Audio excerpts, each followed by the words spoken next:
Welcome back to New Mexico Now. My name is Dan Gutierrez. From altered photos to deep fake and manipulated videos, mis and disinformation, it erodes our ability to trust what we see online.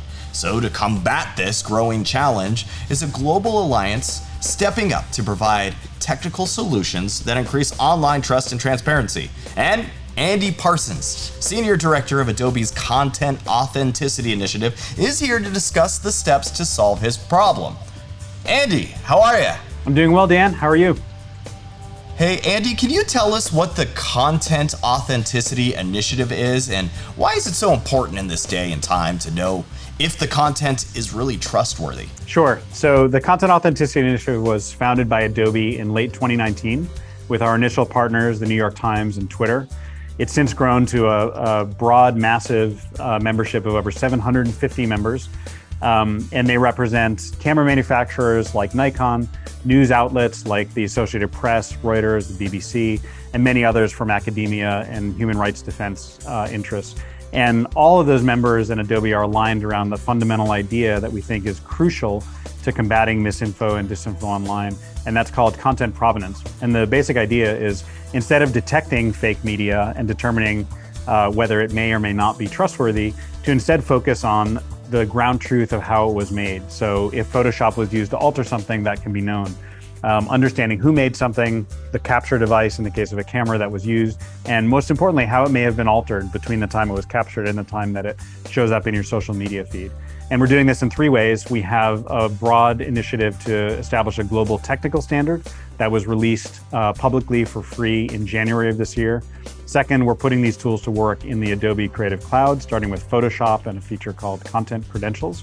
And third is embarking on conversations like this one in the name of broad education and advocacy for the idea so consumers can get ready for it, understand what it's for, how to use it, and how important it is in combating misinfo and disinfo. Why is it important in this day and time to know if the content is trustworthy?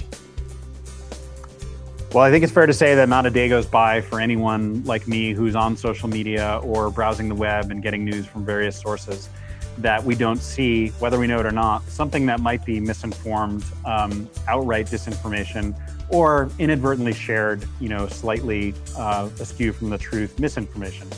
And nowadays, you see examples of this, especially in the tragic war that's raging in Ukraine right now.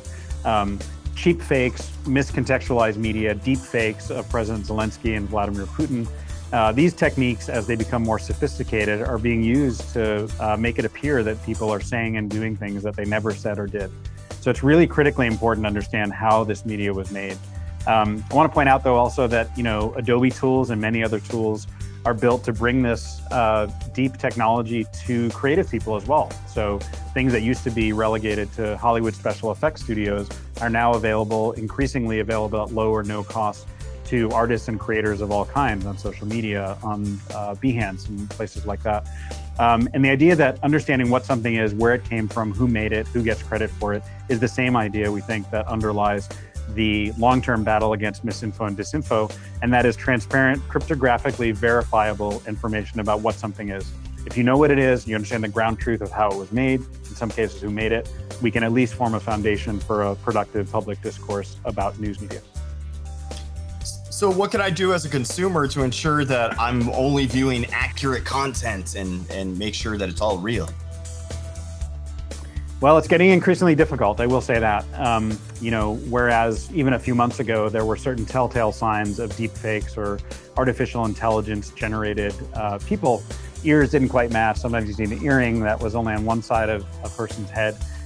Those issues are being addressed little by little, and the technology is becoming more sophisticated at an incredible pace. So I would urge something more fundamental, which is to exercise common sense, a little bit of diligence when people are browsing news media in particular.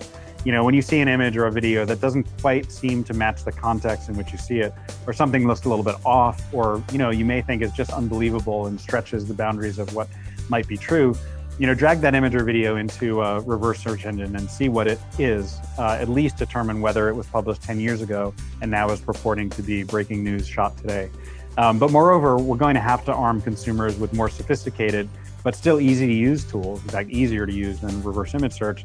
So that right there on your browser or mobile device, you'll be able to tap or mouse over an image or a video and see the extra context that we think consumers need to make up their own minds about whether to trust something or not. And most importantly, to do that before sharing it and potentially inadvertently putting forward misinformation or disinformation. And that tooling is what the mission of the Content Authenticity Initiative is. Gotcha. So where can our viewers go for more information and learn more about it? They should go to contentauthenticity.org. That's a website that we created at Adobe for this exact purpose, to educate and inform people about that technology.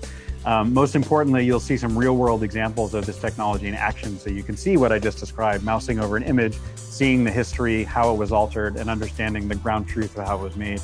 I urge people to take a look at that and frankly get ready for these tools to be rolled out. This will be available in the next couple of years, not a 10-year time horizon, and now more than ever, it's critically important for people to be able to decide for themselves what to trust online. Well, thank you very much for joining us. Thank you for the time. Appreciate it.